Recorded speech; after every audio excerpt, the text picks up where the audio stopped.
नमस्कार, मैं सुनीता कथा मंथन में आप सबका स्वागत करती हूँ। कथा मंथन में आज सुनिए विराज बहू का चौथा अध्याय। दोस्तों, आज मैं ड्रैकुला की एक नई सीरीज शुरू कर रही हूँ जो आपको मेरे दूसरे चैनल पे उपलब्ध हो जाएगी। उसे आप वहाँ जाकर के सुन सकते हैं, जिसका लिंक मैं डिस्क्रिप्शन बॉक्स में आपको दे दूँगी और साथ ही साथ आई बटन में भी आपको दे दूँगी। तो आप वहाँ जाकर के और भी सस्पेंस और भूतिया स्टोरीज़ वहाँ जाकर के, हिंदी हॉरर स्टोरीज सुनना चाहते हैं तो वहाँ जाकर के सुन सकते हैं। तो चलिए शुरू करते हैं विराज बहू का चौथा अध्याय। 2 दिन बाद नीलांबर ने पूछा, सुंदरी नहीं दिखाई पड़ती विराज? विराज, अरे मैंने उसे जवाब दे दिया। नीलांबर ने परिहास समझकर कहा, अच्छा किया, लेकिन बताओ तो उसे हुआ क्या है? विराज, अरे होगा क्या, मैंने सचमुच ही उसे छुड़ा दिया है। फिर भी नीलांबर इस बात पर विश्वास नहीं कर सका। बहुत ही अचंभे में आकर उसके मुंह की ओर ताकते हुए बोला, उसको कैसे छुड़ा दोगी? वह कितना ही कसूर करे, यह भी तो ख्याल करो कितने दिनों की पुरानी दासी है, उसने क्या किया था? विराज, अरे मैंने अच्छा समझकर ही छुड़ा दिया है। यही तो पूछता हूँ कि कैसे अच्छा समझा? विराज स्वामी के मनोभाव को समझ गई। चुपचाप दम भर उसका मुंह ताकती रही, फिर बोली, मैंने अच्छा समझा, छुड़ा दिया। अब तुम अच्छा समझो तो बुला लाओ। कहकर उत्तर की प्रतीक्षा किए बिना ही वह चली गई। नीलांबर ने समझा कि विराज चिढ़ गई है, इसलिए फिर कुछ नहीं कहा। कोई घंटे भर बाद लौटकर दरवाजे के बाहर खड़े होकर धीरे से कहा, तुमने छुड़ा तो दिया, लेकिन अब काम करेगा कौन? लेकिन विराज मुंह फेरकर हंस दी। उसके बाद बोली, तुम? नीलांबर ने भी हंसकर कहा, अरे ले आओ, जूठे बर्तन मांज धो लाऊं। हाथ की कलची झन से फेंक हाथ धोकर पास जाकर पति के चरणों की रज मस्तक में लगाकर विराज ने कहा, सुनते ही ऐसी बात कह उठते हो जिसे कान से सुनना भी घोर पाप है। नीलांबर ने कुछ झेप कर कहा, वाह, यह भी कान से सुनने से पाप होता है? समझ में नहीं आता विराज की तुम्हें काहे से पाप नहीं होता है। विराज ने कहा, तुम सब समझते हो ना समझते तो इतने काम रहते झूठे बर्तनों की ही बात ना उठाते। जाओ जाओ और देर ना करो, स्नान कराओ, रसोई तैयार हो गई है। नीलांबर दरवाजे की चौखट पर बैठ गया और बोला, सचमुच कहो विराज, घर का काम धंधा कौन करेगा? विराज आंखें उठाकर बोली, काम है कहाँ, पूंटी नहीं है, छोटे लल्ला भी नहीं है। काम न रहने से मैं भी तो सारे दिन बैठी ही रहती हूँ। अच्छी बात है, जब काम न चलेगा तब तुमसे कह दूंगी। नीलांबर ने कहा, ना विराज, यह ना होगा। नौकरदासी का काम मैं तुमको नहीं करने दे सकता। सुंदरी ने कोई कसूर नहीं किया, केवल खर्च बचाने के लिए तुमने उसे अलग कर दिया। बोलो सच है कि नहीं? विराज, ना सच नहीं है, उसने सचमुच अपराध किया था। तो बताओ क्या अपराध? नहीं, यह मैं नहीं बताऊंगी, जाओ बैठे ना रहो, स्नान कराओ। इतना कहकर विराज भी दरवाजे से बाहर हो गई। थोड़ी देर बाद लौट आकर नीलांबर को उसी तरह बैठे देखकर बोली, क्यों गए नहीं, अभी तक बैठे हो? नीलांबर ने कोमल स्वर में कहा, जाता हूँ, लेकिन विराज यह तो मुझसे बर्दाश्त ही ना हो सकेगा। मैं तुमको इस तरीके से कैसे करने दे सकता हूँ? यह सुनकर विराज कुछ प्रसन्न नहीं हुई। क्षण भर पति की ओर देखकर बोली, क्या करोगे जरा सुनो। नीलांबर ने कहा, देखो, सुंदरी को नहीं रखना चाहती तो और किसी को रख लो, तुम घर में अकेली कैसे रहोगी? विराज, चाहे जैसे रहूं मगर किसी को भी नहीं रखूंगी। नीलांबर ने फिर भी कहा, नहीं, यह नहीं हो सकता। जब तक जिंदा हूं तब तक मान अपमान भी है, मोहल्ले के लोग सुनकर क्या कहेंगे? विराज कुछ फासले पर बैठ गई, बोली, मोहल्ले के लोग सुनकर क्या कहेंगे? असल में तुम्हें यही डर है मैं कैसे रहूंगी, तुम्हें कष्ट होगा? यह सब सिर्फ एक छल है। शोभ और आश्चर्य से आंखें उठाकर नीलांबर ने कहा, छल है? हाँ हाँ, छल है। आज मैं सब जान गई हूँ। अगर मेरे मुंह की ओर देखते, मेरे दुख पर ध्यान देते, तो मेरी एक बात सुनते, तो आज यह दशा नहीं होती मेरी। नीलांबर, मैंने तुम्हारी एक भी बात नहीं सुनी। ना ना, एक भी नहीं। जब ही कुछ कहती हूँ तभी कोई ना कोई छल करके टाल देते हो। तुम केवल यही सोचते हो ना कि तुम्हें पाप होगा, तुम्हारी बात ना रहेगी, दुनिया में तुम्हारी बदनामी होगी, मगर कभी एक बार भी सोचा है कि मेरा क्या होगा? नीलांबर ने कहा, मेरे पाप की भागिनी तुम ना होगी, मेरी बदनामी से तुम्हारी बदनामी भी ना होगी। अब की विराज एकदम क्रोधित हो उठी, तीखी होकर बोली, देखो ये सब बातें बच्चों को फुसलाने की कर रहे हो। अब मेरी उम्र ऐसी बातों से बहलने की नहीं है। दम भर चुप रहकर फिर क्या उठे, तुम केवल अपनी ही बात सोचते हो और कुछ नहीं। बड़े दुख से आज यह बात मुझे मुंह से निकालनी पड़ रही है। आज तो तुमको अपने घर में मुझको नौकरानी का काम कर देने में लाज आती है, लेकिन कल अगर तुमको कुछ हो जाए तो परसों ही मुझको दूसरों के घर जाकर दो मुट्ठी अन्न के लिए दासी का काम करना पड़ेगा। हाँ, यह जरूर है कि तब तुमको अपनी आंखों से ना देखना पड़ेगा, कानों से सुनना भी ना पड़ेगा, इसलिए तुमको लज्जा भी ना आएगी। भावना, चिंता करने की भी जरूरत नहीं, यही ना। नीलांबर सहसा इस अभियोग का कोई जवाब न दे सका। कुछ देर तक चुपचाप धरती की ओर देखता रहा, फिर आंख उठाकर धीरे से बोला, यह तुम्हारे मन में की बात कभी नहीं है। तुमको दुख पहुंचा है, कष्ट हुआ है, इसी से क्रोध से कह रही हो। तुम अच्छी तरह जानती हो कि मैं स्वर्ग में बैठकर भी तुम्हारा कष्ट सहन नहीं कर सकूंगा। विराज, पहले मैं भी ऐसा ही समझती थी, लेकिन जैसे कष्ट में पड़े बिना कष्ट क्या है यह ठीक ठीक समझ में नहीं आता, वैसे ही मर्दों की माया ममता भी समय आए बिना उसका भी ठीक ठीक ज्ञान नहीं होता। लेकिन इस दोपहर में मैं तुमसे झगड़ा नहीं करना चाहती। मैं जो कहती हूँ वह करो और जाओ स्नान करके आओ। ठीक है, जाता हूँ, कहकर भी नीलांबर वहीं चुपकर बैठा रहा। विराज ने फिर कहा, पूटी के ब्याह को 2 साल होने को आते हैं। उसके पहले से आज तक की सब बातों पर मैंने उस दिन मन में विचार कर देखा। तुमने मेरी एक भी बात नहीं सुनी।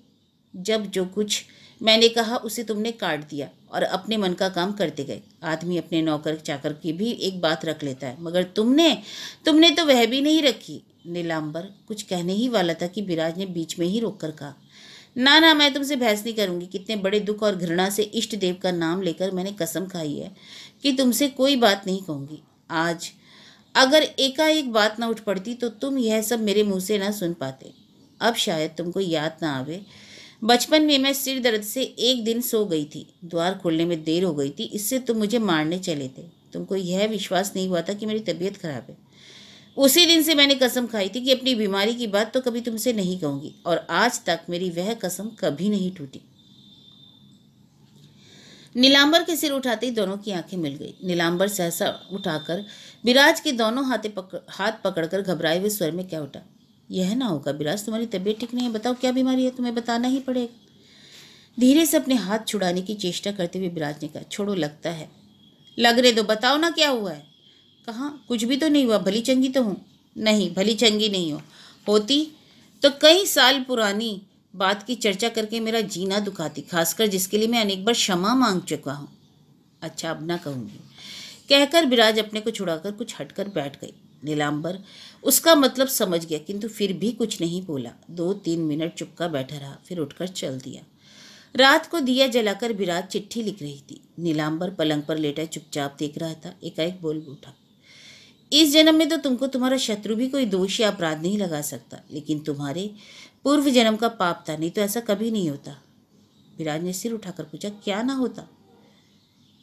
नीलांबर, तुम्हारा संपूर्ण तन और मन भगवान ने राजरानी के योग्य ही बनाया था, परंतु क्या? विराज ने पूछा, मगर नीलांबर चुप। क्षण भर उत्तर की प्रतीक्षा करने के बाद विराज ने रूखे स्वर में कहा, यह खबर भगवान तुमको कब दे गए? नीलांबर, आँख खान हो तो सभी को भगवान खबर दे जाते हैं। कहकर विराज फिर चिट्ठी लिखने लगी। दम भर चुप रहकर नीलांबर ने कहा, उस दिन कहा था ना कि मैंने तुम्हारी कोई बात नहीं सुनी, यही शायद सच है, लेकिन क्या वह अकेला मेरा ही दोष है? विराज ने फिर सिर उठाकर देखा और कहा, अच्छा, तो मेरा दोष बता दो। नीलांबर, तुम्हारा दोष तो नहीं दिखा सकूंगा, लेकिन आज एक सच बात कहूंगा। तुमने अपने तथा अन्य स्त्रियों की तुलना करके ही देखती हो, लेकिन यह एक बार भी नहीं सोचती कि तुम जैसी कितनी स्त्रियां ऐसे गुणहीन मूर्ख के पाले पड़ी हैं। यही तुम्हारे पूर्वले जन्म का पाप है, नहीं तो तुम्हें दुख कष्ट सहन करने की तो बात ही नहीं जानी थी। विराज चुपचाप चिट्ठी लिखती रही। जान पड़ता है उसने मन में विचारा कि इसका जवाब ना दूंगी, लेकिन उससे रहा ना गया। मुंह घुमाकर पूछा, तुम क्या समझते हो कि ये सब बातें सुनकर मैं खुश होती हूँ? नीलांबर, कौन बातें? यही, जैसे मैं राजरानी हो सकती थी, सिर्फ तुम्हारे हाथ में पड़कर ऐसी हो गई हूँ। तुम शायद समझते हो कि यह सब सुनकर मुझे प्रसन्नता होती है, या जो ये बातें कहते हैं उसका मुंह देखने को जी जाता है। नीलांबर ने देखा विराज का क्रोध बहुत ही बढ़ गया है। वह यह नहीं समझता था कि बात इतनी बढ़ जाएगी। इसी से वह भीतर ही भीतर कुंठित और संकुचित हो उठा, लेकिन एकाएक वह यह भी न सोच सका कि क्या कहकर उसे प्रसन्न करे। विराज ने कहा, रूप रूप रूप रूप रूप। सुनते सुनते कान पक गए। लेकिन और जो लोग कहते हैं उनकी नज़र में विशेष रूप से शायद यही पड़ता है। पर तुम तो मेरे पति हो। बहुत ही छोटी अवस्था में से मैं तुम्हारे आश्रय में इतनी बड़ी हुई। तुमको भी क्या इससे अधिक मुझ में और कुछ नहीं देख पड़ता? मुझ में क्या यह रूप ही सबसे बड़ी चीज़ है? तुम क्या समझकर यह बात जब मन पर लाते हो? मैं क्या रूप का रोजगार करती हूँ या इसी रूप से तुमको फंसा रखना चाहती हूँ? नीलांबर बहुत डर गया, घबरा कर क्या उठा। ना ना ना ना, यह नहीं। विराज फिर बीच में बोल उठी, ठीक नहीं, इसी से तो मैंने एक दिन तुमसे पूछा था कि अगर मैं काली कुत्सित होती तब भी क्या तुम मुझसे इतना ही प्यार करते? याद है? हाँ मुझे याद है, लेकिन उस समय तुम्ही ने तो कहा था। विराज, हाँ कहा था, तुम काली कुत्सित होने पर भी मुझसे इतना प्यार करते क्योंकि मुझसे विवाह किया है। मैं गृहस्थी की बेटी और गृहस्थी की बहू हूँ। मुझे यह सुनाते तुम्हें लाज नहीं लगती? पहले भी तुमने यह बात कही थी।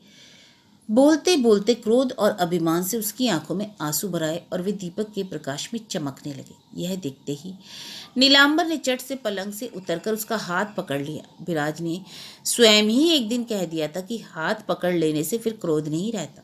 नीलांबर को एकाएक वही बात याद आ गई। उसने एकाएक उठकर विराज का दाहिना हाथ अपने दोनों हाथों में ले लिया और चुपचाप उसके पास बैठ गया। देखते ही नीलांबर ने चट पलंग से उतरकर उसका हाथ पकड़ लिया। विराज ने स्वयं ही एक दिन कह दिया था कि हाथ पकड़ लेने से फिर क्रोध नहीं रहता। नीलांबर को एकाएक वही बात याद आ गई। उसने एकाएक उठकर विराज का दाहिना हाथ अपने दोनों हाथों में ले लिया और चुपचाप उसके पास बैठ गया। विराज ने बाएं हाथ से अपनी आंखें पोंछ डाली। उस रात को बड़ी देर तक दोनों प्राणी चुपचाप जागते रहे। नीलांबर ने एकाएक पत्नी की ओर मुंह घुमाकर मीठी वाणी से पूछा, आज तुम्हें इतना क्रोध क्यों आ गया विराज? क्योंकि तुमने बात ही ऐसी कही है। पर मैंने तो कोई बुरी बात नहीं कही। विराज फिर बिड़गड़ उठी, अधीर भाव से बोली, फिर भी कहते हो कि बुरी बात नहीं की? बहुत बुरी बात है, अत्यंत खराब है। इसी के लिए तो सुंदरी को। कहते कहते विराज रुक गई, चुप ही रही। दम भर चुप रहकर नीलांबर ने कहा, केवल इसी अपराध पर तुमने सुंदरी को जवाब दे दिया? कहकर विराज चुप रही। नीलांबर ने भी फिर कुछ नहीं पूछा। विराज तब आप ही आप कहने लगी, देखो जिद ना करो, मैं कोई दूध मुही बच्ची तो हूं नहीं, भला बुरा सब समझती हूँ। उसने छुड़ा देने के लायक काम किया था, इसी से उसे छुड़ा दिया। क्यों छुड़ा दिया, क्या बात हुई, यह सब बातें अगर तुम मर्दों ने ना सुन पाई हो तो ना ही सही। नीलांबर ने कहा, ना अब मैं और सुनना भी नहीं चाहता। यूं कहकर एक ठंडी सांस लेकर धीरे से करवट बदलकर नीलांबर सोया रहा। बंटवारे के 2-4 दिन बाद ही छोटे भाई पीताम्बर ने बीच से चटाई और बांस की दीवार खड़ी करके अपना हिस्सा अलग कर लिया था। दक्षिण की ओर दूसरा दरवाजा फोड़ लिया था और उसके सामने एक छोटी सी बैठक भी बना ली थी। अपने घर को अच्छी तरह सजाकर सुंदर और साफ सुथरा बनाकर वह बड़े आराम से रह रहा था। यूं तो पहले भी वह बड़े भाई से अधिक बोलता चालता नहीं था, पर अब सारे ही संबंध बिल्कुल टूट गए थे। इस तरफ विराज को प्रायः दिन भर अकेले ही रहना पड़ता था। सुंदरी के जाने के बाद से सब काम धंधा तो उसे करना ही पड़ता था। इसके अलावा पहले जो काम दासी करती थी, उन कामों को लोक लाज के मारे पास पड़ोस के लोगों की नज़र बचाकर वह एकांत में कर लेती थी और इसलिए उसे अधिक रात गए तक जागना पड़ता था। एक दिन इसी तरह वह काम कर रही थी कि इतने में एकाएक उस तरफ से आवाज आई। किसी ने धीमी और मीठी आवाज से पुकारा, जीजी रात तो बहुत हो गई है। विराज ने चौंक कर सिर उठाया। पुकारने वाले ने वैसी ही आवाज में धीरे से फिर कहा, जीजी मैं मोहिनी। अरे कौन, छोटी बहू, इतनी रात गए? हाँ जीजी मैं हूँ, जरा पास आओ। विराज उठकर बांस की दीवार के पास गई। छोटी बहू ने धीरे से पूछा, जेठ जी सो गए क्या? विराज, हाँ जीजी एक बात है लेकिन कह नहीं सकती। इतना कहकर वह चुप हो गई। उसने कंठ का स्वर सुनकर विराज को मालूम हुआ कि छोटी बहू रो रही है। चिंतित होकर पूछा, अरे क्या हुआ छोटी बहू? मोहिनी तुरंत जवाब न दे सकी। जान पड़ा वह आंचल से आंसू पोंछती हुई अपने को संभाल रही है। अब घबराकर विराज ने पूछा, क्या हुआ छोटी बहू, बोलती क्यों नहीं? अब की भर्राए हुए गले से मोहिनी ने कहा, जेठ जी के ऊपर नालिश हुई है, कल उसे क्या कहते हैं सम्मन निकलेगा। अब क्या होगा जीजी? विराज डर गई, लेकिन उसने अपने मन को भाव छिपाते हुए कहा, सम्मन निकलेगा तो इसमें डरने की क्या बात है छोटी बहू? तो कुछ डर नहीं है जीजी इससे? डर क्या है, लेकिन नालिश किसने की है? भोला मुखर्जी ने। विराज क्षण भर सन्नाटे में आकर खड़ी रही, फिर बोली, हाँ मैं सब समझ गई, अब और कहने की जरूरत नहीं। मुखर्जी का पावना उन पर है ना, इसी से जान पड़ता है। उसने नालिश कर दी है, मगर इसमें डरने की बात नहीं है छोटी बहू। इसके बाद दोनों ही चुप रहे। कुछ देर बाद छोटी बहू ने कहा, जीजी मैंने तुमसे कभी अधिक बातचीत नहीं की, मैं बात करने योग्य भी नहीं हूँ। क्या आज अपनी इस छोटी बहन की बात मानोगी? उसकी आवाज़ से ही विराज का हृदय आर्द्र हो गया था। अब और अधिक आर्द्र होकर बोली, क्यों ना मानूंगी बहन? तो फिर जरा इधर हाथ बढ़ाओ। विराज के हाथ बढ़ाते ही एक छोटे कोमल हाथ ने उसी को संधि से बाहर निकालकर उसके हाथ पर एक सोने का हार रख दिया। विराज ने विस्मित होकर कहा, यह क्यों दे रही हो छोटी बहू? छोटी बहू ने आवाज और भी धीमा करके कहा, इसे बेचकर या गिरो रखकर जिस तरह हो उसका कर्जा चुका दो जीजी। जिसे पहले सोचा भी ना था, ऐसी इस अकस्मात बिना मांगे मिलने वाली सहानुभूति ने कुछ देर के लिए विराज को अभिभूत कर दिया। उसके मुंह से कोई बात ही ना निकल सकी, लेकिन जाती हूँ जीजी कहकर जब छोटी बहू वहां से हटने लगी तब वह जल्दी से पुकार उठी, जाओ नहीं छोटी बहू, सुनो। छोटी बहू ने लौटकर पूछा, क्यों जीजी? विराज ने दीवार की उस संधि से तुरंत वह हार उस तरफ फेंक कर कहा, छी ऐसा ना करना। छोटी बहू ने हार उठाकर शोक के स्वर में पूछा, क्यों जीजी, क्यों ना करना चाहिए? छोटे लल्ला सुनेंगे तो क्या कहेंगे? लेकिन वह तो ना सुन पावेंगे। आज ना सही, 2 दिन बाद तो उनको मालूम हो जाएगा, तब क्या होगा? छोटी बहू, उनको कभी ना मालूम होगा जीजी। पर साल मेरी माँ मरते समय छिपाकर मुझे यह हार दे गई थी। तब से मैंने इसे ना कभी पहना और ना कभी बाहर निकाला। तुम्हारे पैरों पड़ती हूँ जीजी, इसे ले लो। उसकी इस कातर प्रार्थना को सुनकर विराज की आंखों में आंसू गिर पड़े। उसने स्तब्ध होकर आश्चर्य के साथ अपने मन में इस नारी के व्यवहार के साथ, जिसे रक्त मांस का कोई संबंध नहीं, घर के 2 सहोदर भाइयों के बर्ताव की तुलना करके देखी। फिर हथेली से आंखें पोंछकर रूंधे हुए गले से कहा, आज की यह बात मरते दम तक याद रहेगी बहन, लेकिन यह हार तो मैं ले ना सकूंगी। इसके सिवा छोटी बहू, किसी को अपने पति से छिपाकर कोई भी काम नहीं करना चाहिए। इससे तुम्हें और मुझे दोनों को पाप का भागी होना पड़ेगा। छोटी बहू ने कहा, तुम सब बातें नहीं जानती, इसी से कहती हो। धर्म अधर्म का ख्याल मुझको भी तो है जीजी। मैं ही मरते समय क्या जवाब दूंगी? फिर एक बार आके पहुंचकर अपने को संभाल कर विराज ने कहा, मैंने और सबको पहचाना छोटी बहू, केवल तुमको ही इतने दिन तक नहीं पहचान सकी। लेकिन तुम्हें मरते समय कोई जवाब न देना पड़ेगा। वह जवाब इसी बीच तुम्हारे अंतर्यामी ने आप ही लिख लिया है। अब जाओ बहन, बहुत रात हो गई है, जाकर सो रहो। यूं कहकर कुछ कहने का मौका न देकर विराज जल्दी से वहां से हट गई, लेकिन वह भीतर भी न जा सकी। अंधेरे बरामदे में एक किनारे धोती का आंचल बिछाकर लेटी रही। इस समय नालिश और मुकदमे की बात उसे याद ही नहीं रही। उस थोड़ा बोलने वाली कमसीन छोटी बहू की करुणा और सहानुभूति से भरी बातें ही उसे याद आने लगी।